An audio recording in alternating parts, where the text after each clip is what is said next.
이 시간에 하나님께서 오늘 우리에게 주신 말씀은 시편 77편 1절에서 15절까지의 말씀이 되겠습니다. 이 새벽 시간에 하나님께서 오늘 우리에게 주신 말씀은 시편 77편 1절에서 15절까지의 말씀입니다.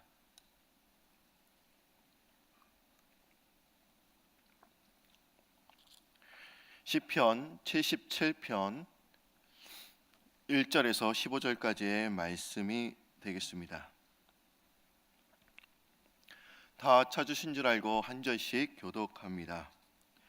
내가 내 음성으로 하나님께 부르짖으리니 내 음성으로 하나님께 부르짖으면 내게 귀를 기울이시리로다.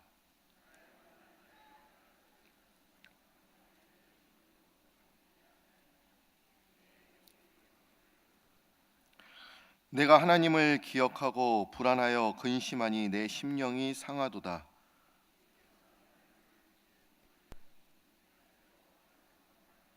내가 옛날 곧 지나간 세월을 생각하여 싸우며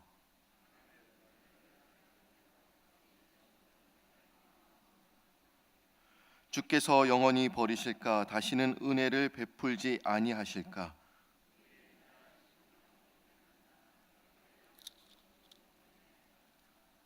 하나님이 그가 베푸실 은혜를 잊으셨는가? 노하심으로 그가 베푸실 긍휼을 그치셨는가 하였나이다.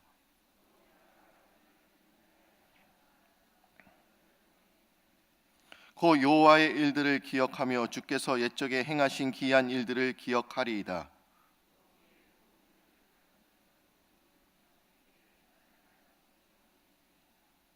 하나님이여 주의 도는 극히 거룩하시오니 하나님과 같이 위대하신 신이 누구 오리이까?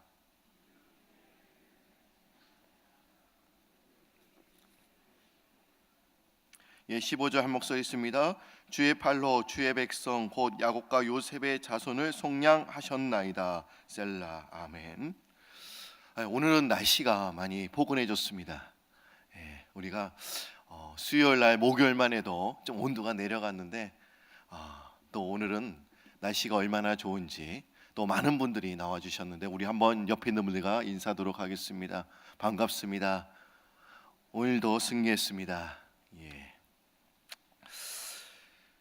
이제 내년이면 종교개혁이 일어난 지 이제 500년이 되는 해입니다. 여러분, 종교개혁자 마틴 루터 여러분들이 잘 아실 것입니다. 이 마틴 루터가 어느 날 희한한 꿈을 꾸었다고 합니다. 그 꿈의 내용이 무엇이냐면 이제 사탄이 그리스도인을 이제 다 전멸하고자 이제 작전을 펴고 이제 부하들로부터 결과 보고를 받는 그런 장면이었다고 합니다. 이제 부하 1이 이제 사탄에게 얘기해요. 그러니까 사탄의 부하가 마귀죠. 예. 사탄의 쫄따구라고 또한 우리가 말할 수도 있는데 첫 번째 부하가 이렇게 이야기를 합니다. 저는 사막을 걸어가는 예수쟁이들에게 이제 사자를 보냈습니다. 그런데 그들은 사자 입 앞에서도 평화롭게 기도를 하더라고요. 또한 이렇게 결과 보고를 했어요. 이제 부하 2가 또한 이렇게 보고를 합니다. 저는 바다를 항해하는 예수쟁이들에게 이제 폭풍을 일으켰습니다. 그런데 그들은 암초에 올라가서 찬송을 부릅니다. 이제 부하 3이 또한 이렇게 이야기를 합니다. 저는 한 교회를 찾아가서 10년 동안 모든 일이 잘 되고 평안하게 해 주었더니 그들의 육과 영이 썩어 버렸습니다. 아마 우리의 삶과 믿음의 길을 아마 사탄이 방해하지 않고 유혹하지 않는다고 한다면 우리는 평안할 것입니다. 하지만 그 평안함 때문에 우리의 영과 육이 약해진다면 과연 그것이 복이라고 우리가 말할 수 있습니까? 그러게 우리의 인생길과 믿음의 길에서 당하는 그 고난이 모두 문제이고 또 장애다라고는 우리가 말할 수는 없습니다.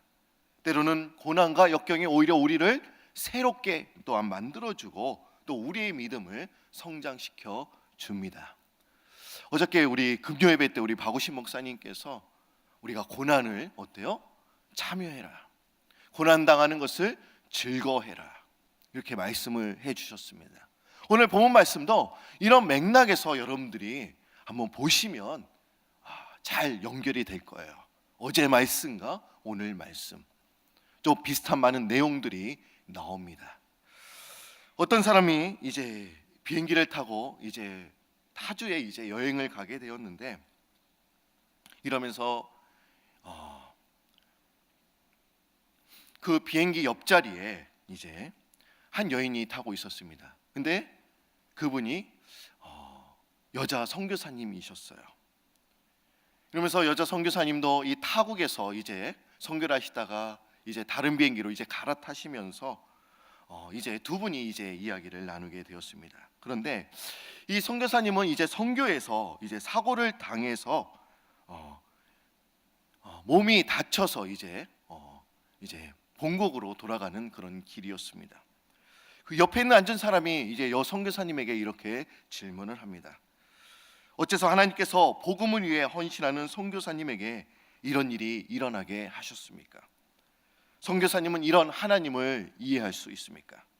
하나님께 대한 원망하는 마음은 없습니까? 이렇게 질문을 했어요. 그러자 이 선교사님은 또한 이렇게 대답을 했다고 합니다. 우리가 고통을 당할 때 왜라고 묻는 것은 아무런 도움이 되지 않습니다. 그것은 우리가 하나님이 하시는 일을 다 이해할 수 없기 때문입니다. 그리고 우리가 그것을 이해한다고 해도 무엇이 달라지겠습니까? 우리가 고난을 당할 때 하나님께 물어야 할 질문은 이제는 무엇을 해야 합니까? 이런 질문을 던져야 합니다. 그리고 이 선교사님은 이제 자기의 고향으로 돌아가서 이제 장애자를 돌보는 일을 하겠다, 이렇게 이야기를 해줬다고 합니다. 우리가 고난을 당할 때, 우리가 고통을 당하고 있을 때 우리는 항상 이렇게 하나님께 질문합니다. 왜? 어찌하여? 왜 나에게 이런 일이 일어났습니까? 이런 질문을 하면서 하나님을 원망합니다. 그러나 그리스도인들에게 필요한 자세는 과연 무엇입니까? 좋은 일이 생기든지 아니면 좋지 않은 일이 생기든지 간에 왜 어찌하라는 그런 질문보다는 그럼 하나님, 이제 내가 무엇을 해야 합니까? 이것이 올바른 신앙의 자세인 줄 믿습니다. 그리고 이렇게 우리가 기도해야 합니다. 이런 맥락에서 우리가 고통을 받을 때 우리가 이런 생각과 이런 행동을 우리가 할 수 있는데 어떤 행동을 할까요? 여러분들이 고통을 당한 후에 여러분들이 가지는 생각이 과연 무엇입니까? 오늘 본문에서 그것에 대해서 이제 자세히 기록되고 있습니다. 제가 어저께도 하박국 제가 말씀을 드리면서 우리가 감사해야 된다, 그렇죠? 그러면서 또한 하박국 선지자가 이 질문을 하나님께 했지 않았습니까? 왜 악인들이 왜 번성합니까? 악인들이 왜 그렇게 잘 되는 것입니까? 왜 우리는 가진 것이 하나도 없는데 악인들은 그렇게 잘 되는 것입니까? 이러면서 하나님이 왜 우리에게 그런 고통을 주시는지 그 하나님의 의도를 우리가 조금은 알 수가 있었습니다. 하나님께서 원하시는 것은 우리가 환경을 지배하고 또 극복하는 그런 신앙인이 되기를 원하신다는 것을 우리가 알 수가 있었죠. 또 이런 맥락으로 보면 같이 또 이 고통을 당할 때 우리가 어떤 생각을 하게 되냐 한번 보시기를 바랍니다. 오늘 읽었던 시편 77편을 여러분들이 읽어주셨습니다.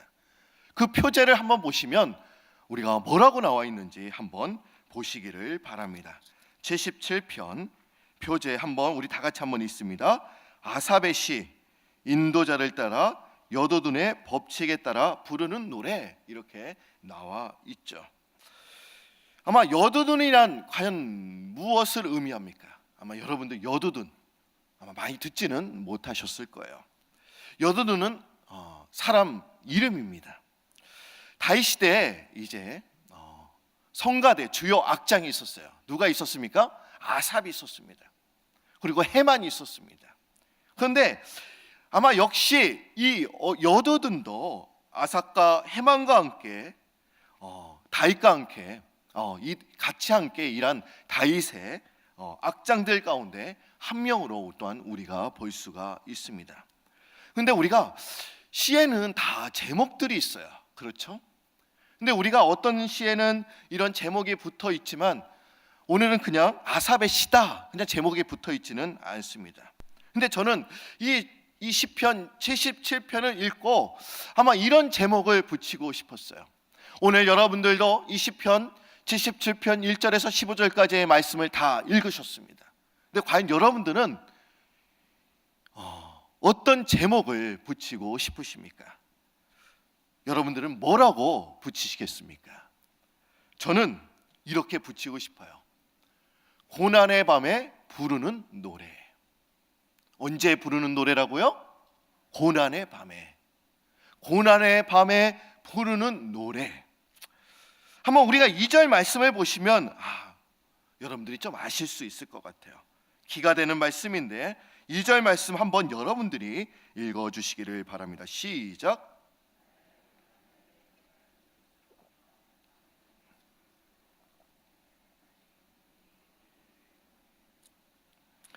여기 2절에 중요한 키가 되는 그 두 개의 단어가 있습니다. 어떤 단어죠?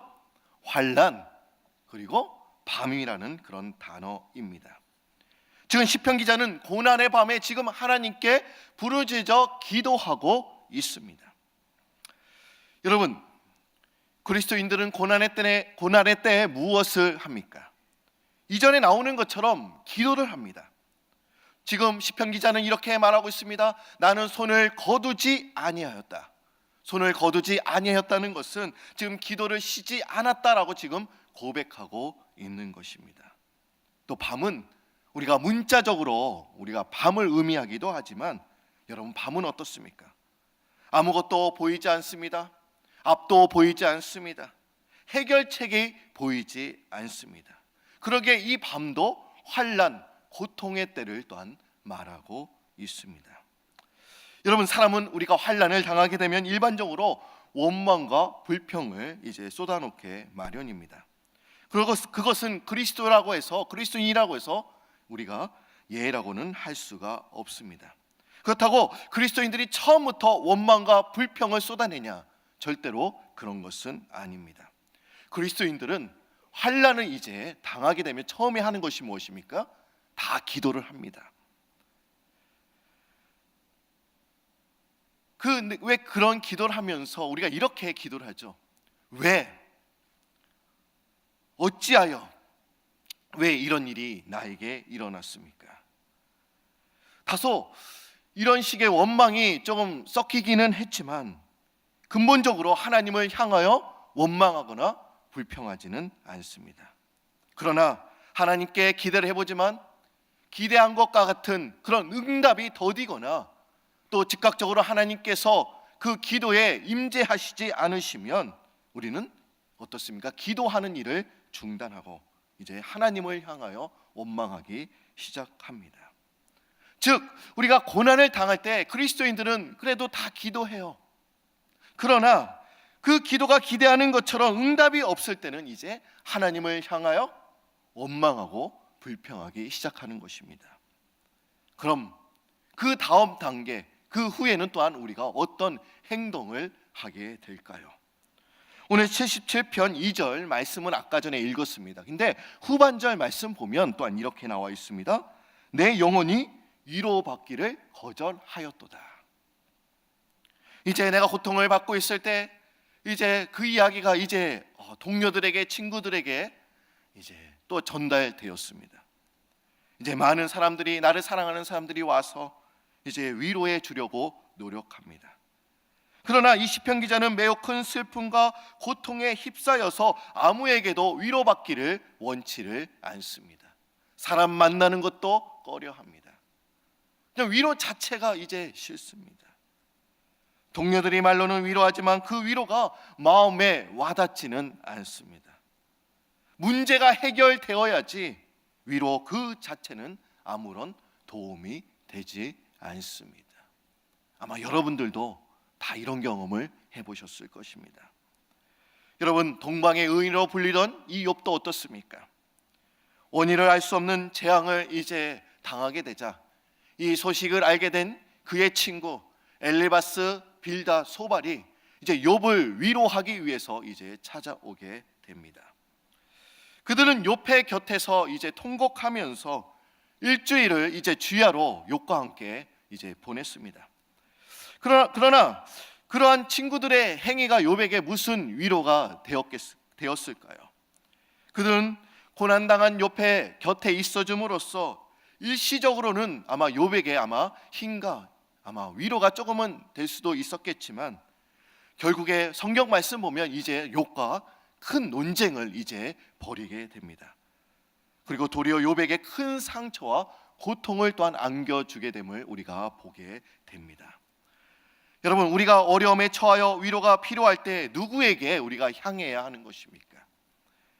우리를 가장 잘 이해하시면서 우리의 문제의 근원을 해결해 주실 분은 오직 하나님 한 분밖에 없는 줄 믿습니다. 그러기에 하나님만이 우리의 진정한 위로자가 되어 주십니다. 사람의 위로는 그냥 일시적으로는 그냥 좀 될 수는 있어요. 힘을 얻을 수가 있지만 그것이 진정한 해결책은 아닙니다. 그러기에 우리가 고통을 당하게 되면 어떻습니까? 기도합니다. 왜 이런 일이 일어났을까? 어찌하여 왜 나에게 이런 일이 일어났을까? 그러나 응답이 이제 더딜 때는 불평과 원망이 이제 쏟아집니다. 그리고 사람 만나는 것도 꺼려합니다. 그러면 그 다음 단계는 또한 우리가 어떤 생각을 하게 될까요? 그것은 하나님에 대한 의심을 품게 만들고 그 결과 마음에 불안감을 또한 심어줍니다. 오늘 읽었던 시편 기자, 우리가 7절과 9절 말씀을 보시면 지금 하나님에 대하여 이렇게 의심하고 있어요. 어떻게 의심하고 있는지 7절부터 9절까지의 말씀 한번 여러분들이 읽어주시기 바랍니다. 시작.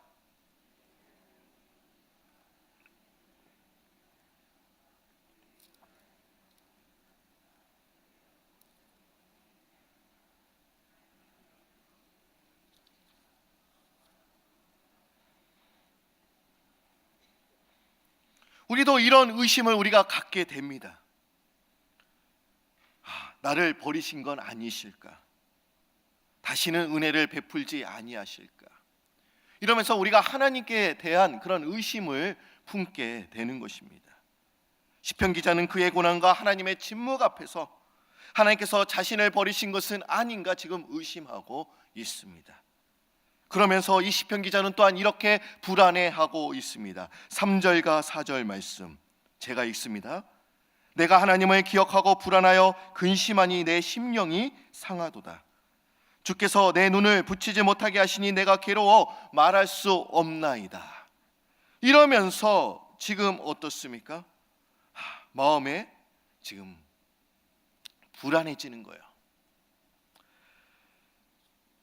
지금 시편 기자는 하나님의 침묵에도 하나님을 믿고 기도하였지만 하나님의 계속된 그 침묵은 그로 하여금 하나님을 의심하게 만들었고 또 그 결과 마음에 불안감을 심어 주었습니다. 여러분, 불안하다 이 말의 말은 무엇입니까? 불안하다는 말은 동요되었다라는 그런 말입니다. 하나님의 침묵으로 인해서 하나님에 대한 그 신뢰와 믿음이 지금 내가 흔들렸다라는 그런 이야기입니다. 그러면서 시편 기자는 하나님에 대하여 확신하지 못하고 마음에 의심이 생기면서 그리고 그 결과로 마음이 근심하게 되었다라고 지금 말하고 있는 것입니다. 근심은 의심의 당연한 결과입니다. 여러분, 하나님에 대한 확신이 있는 사람은 어떻습니까? 마음에 근심이 없습니다. 마음에 근심이 없게 돼요. 하지만 하나님에 대하여 의심하게 되면 자신의 장래 그 미래를 알 수 없기 때문에 이제 근심이 생기기 마련입니다. 또한 이러한 마음의 근심은 그 심령을 상하게 합니다. 그리고 잠도 이룰 수 없을 만큼 지금 고통에 빠져 있음을 또한 우리가 알 수 있습니다. 즉 우리가 고난을 당하게 되면 어떻습니까? 그리스도인들은 그래도 기도해요. 처음부터 하나님을 원망하고 불평하는 것은 절대로 아닙니다. 그러나 기도의 응답이 없고 하나님께서 침묵하실 때 이제 불평과 원망의 말들이 이제 쏟아지게 되고 사람들을 이제 만나는 것도 이제 꺼려할 것이며 하나님의 의심은 점점 더 깊어지고 또 마음의 근심이 쌓여서 하루하루 고통의 나라를 이제 보내고 있을 것입니다. 이것이 우리들의 삶이라는 거예요. 여러분, 그렇지 않습니까? 우리가 어저께는 고통을 당해도 즐거워하며 감사해라. 근데 우리가 그렇게 할 수가 없어요. 우리가 너무 연약해서. 그렇죠? 불평과 원망의 말이 쏟아지고 사람들을 만나는 것도 싫어요. 하나님을 의심하게 되고 또 마음에 근심이 계속 쌓이게 됩니다. 이것이 우리들의 모습입니다. 아까 전에 제가 여 선교사님의 말을 인용했습니다. 이 선교사님이 이렇게 말씀하셨죠. 왜 어찌하라는 질문보다는 이제 내가 무엇을 해야 할까? 이런 질문으로 바꾸어라. 아마 이 질문이 또한 이 본문에도 또한 적용이 됩니다. 시편 기자는 하나님을 원망하고 이제 하나님을 의심하고 또 마음에 근심이 있기는 했지만 이런 방법을 시도해 봅니다. 어떤 방법이었을까요? 하나님의 행사를 진지하게 묵상해 봅니다.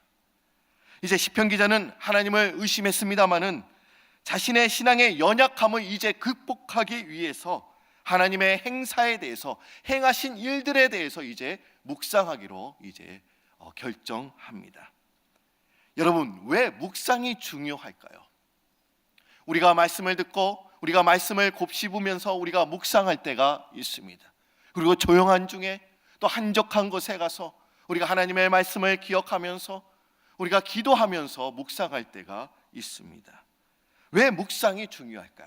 그것은 우리가 하나님의 행사에 대해서 행하신 일들에 대해서 우리가 묵상하면 묵상할수록 우리는 하나님에 대한 확고한 믿음을 가질 수가 있습니다. 그렇기 때문에 묵상이 중요한 것입니다.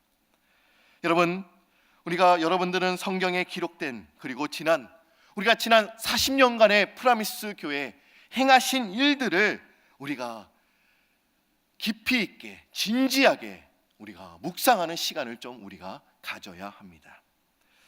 저는 성도님들부터 이런 이야기를 많이 들었습니다.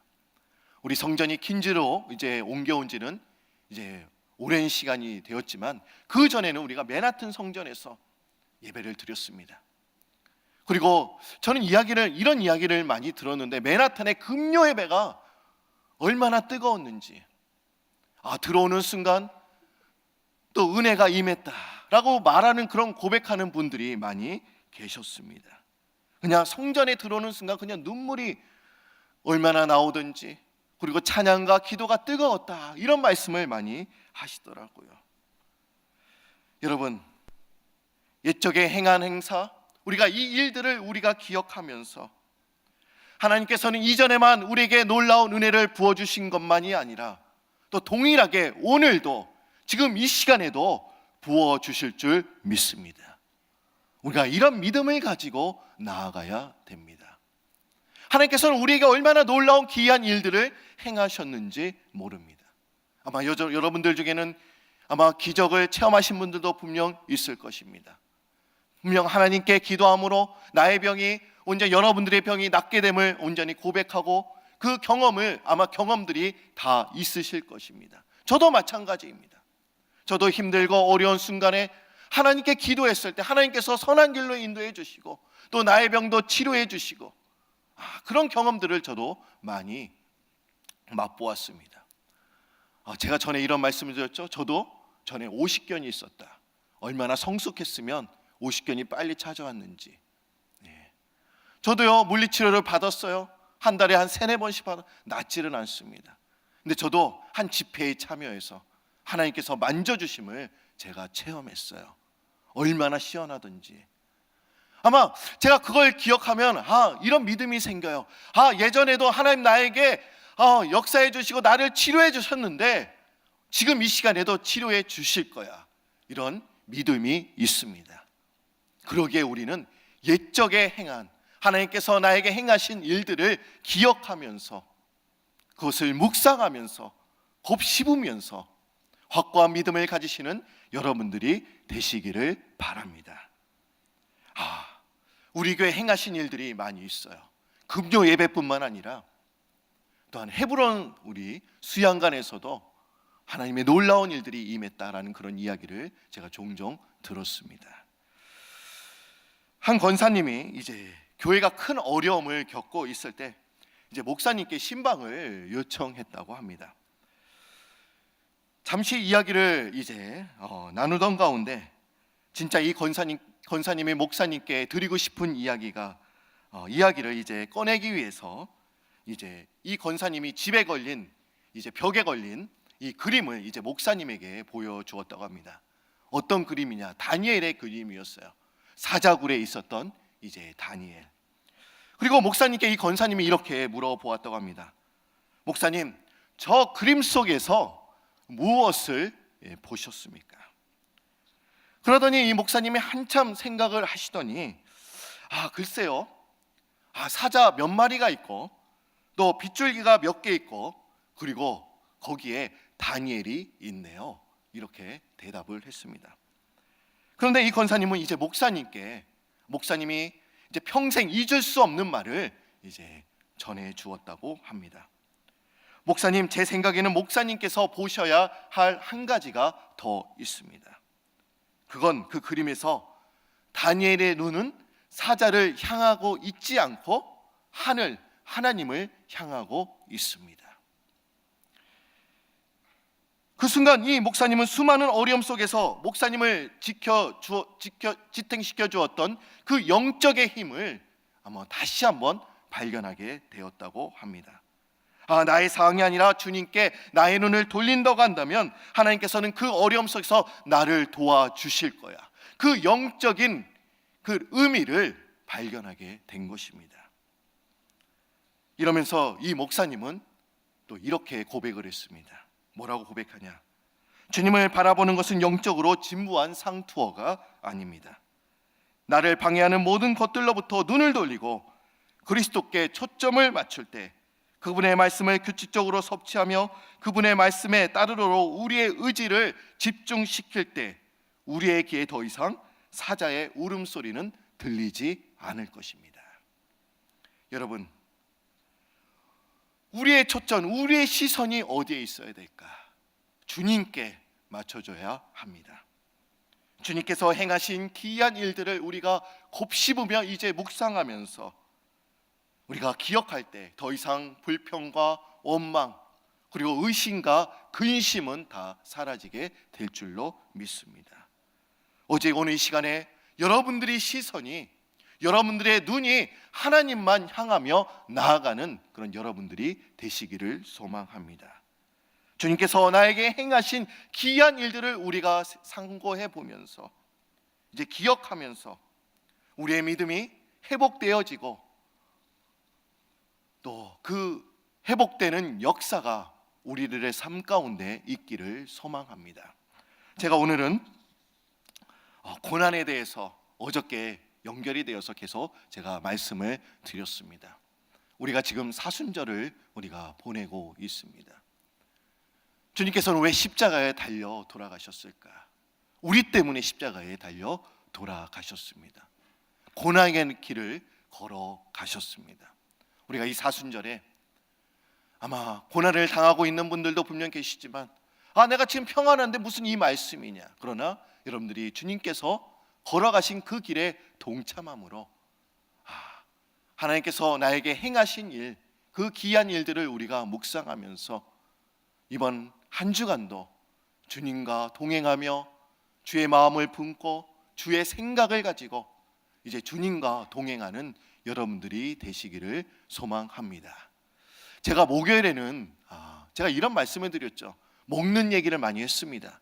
성경에서 이렇게 나왔잖아요. 다 배불리 먹었다. 그러면서 제가 미역국 얘기도 해드렸습니다. 근데 제가 오늘 만두 이야기를 좀 해야 돼요. 왜 그러냐면 제가 먼저 강구를 하겠습니다. 또 기도하면 항상 까먹어요. 우리가 지난주에 부키나파소 이제 솔라 등을 보내기 위해서 이제 만두 바자회가 있었습니다. 그런데 지난주에 이 바자회로 해서 3,500개 만두를 빚었다고 합니다. 그런데 일부 예배 끝나고 다 동이 났다고 해요. 그래서 맛도 못 보신 분들이 얼마나 많은지 많은 분들이 맛도 한번 보고 싶다 이렇게 요청이 들어왔다고 합니다. 그래서 내일도 만두 바자회가 있습니다. 그런데 이제 만두를 빚어야 돼요. 그래서 오늘 예배 끝나고 이제 여러분들이 이제 카페에서 이제 베이글을 드시고 그 후에 식당에서 이제 만두를 빚도록 하겠습니다. 그래서 많은 분들이 나와 주셔서 이 일에 동참해 주시기를 바랍니다. 다 같이 기도드립니다. 사랑의 하나님, 참 감사합니다. 오늘 이 아침에도 저희들의 귀한 말씀을 들려주시고 이 시편 기자도 고난을 당할 때 기도했지만 기도 후에 원망이 생겼고 사람 만나는 것도 꺼려하고 또 하나님을 의심하고 또 그 마음에 근심이 있었음을 우리가 보게 됩니다. 그러나 그 문제를 어떻게 해결했습니까? 주께서 행하신 일들을 기억하면서 그 일들을 계속 묵상하면서 그의 믿음이 다시 회복됨을 우리가 보게 됩니다. 하나님, 우리도 지금 고난 중에 처해 있지는 않습니까? 하나님, 이 고난을 믿음으로 잘 극복할 수 있도록 주님 인도하여 주시고 이 고난 중에 하나님께서 침묵하시는 것이 아니라 나의 곁에 계시면서 나와 동행하시면서 나에게 은혜를 부어주심을 우리가 깨닫는 저희들 될 수 있도록 주여 역사하여 주옵소서. 내가 힘들고 어려울 때 약할 때 주님께서는 우리에게 강함이라라고 주님 말씀하여 주시는데 우리가 약해질수록 주님께서 우리가 더욱더 주님을 의지할 때 하나님의 능력이 우리의 삶 가운데 이루어지기에 하나님, 이 고난 앞에서도 우리가 굴복하지 않고 무릎 꿇지 않고 또 즐거워하며 아버지 담대히 믿음으로 우리가 극복해 나가는 저희들 다 될 수 있도록 주님이여 인도하여 주시옵소서. 또한 우리 프라미스 교회를 주님 위해서 기도합니다. 하나님, 이 프라미스 교회가 진정으로 이 마지막 때 아버지 주님께서 우리에게 부어주신 그 사명을 우리가 잘 감당하며 나아가는 교회가 될 수 있도록 주님 인도하여 주시고 온전히 아버지 초대교회처럼 은혜와 기도와 말씀이 충만한 교회가 되도록 주여 인도하여 주시옵소서. 하나님, 우리 담임 목사님에서 또한 우리가 기도합니다. 우리 목사님 지난주에 또 태국 방콕에서 에클레시아를 감당하시고 또 이번 한 주간은 또한 아버지 다음 주에 있을 선교를 위해서 이제 준비하시면서 이제 말씀으로 이제 준비하실 텐데 하나님, 이제 다음 주에 있는 스페인 선교 가운데도 주님께서 임하여 주셔서 아버지 우리 담임 목사님 말씀을 전하실 때 온전히 하나님의 놀라운 은혜가 아버지 그곳에 또한 임할 수 있도록 주님 역사하여 주옵소서. 저희들 또한 오늘 이 시간에 또한 파워하우스를 위해서 또한 기도합니다. 하나님, 오늘 10시부터 또 이 자리에서 우리 많은 아이들이 또한 몰려들 것인데 진정으로 우리가 그 아이들에게 말씀으로 양육하고 말씀으로 가르치며 온전히 사랑으로 돌볼 수 있는 저희들 될 수 있도록 주님 인도하여 주시고 이 아이들이 또한 우리의 미래이고 또 교회의 미래이라는 것을 우리가 깨닫고 우리가 잘 투자하며 양육하며 돌보는 저희들이 다 될 수 있도록 주님이여 역사하여 주시옵소서. 감사드리오며 예수님의 이름으로 기도드립니다. 아멘.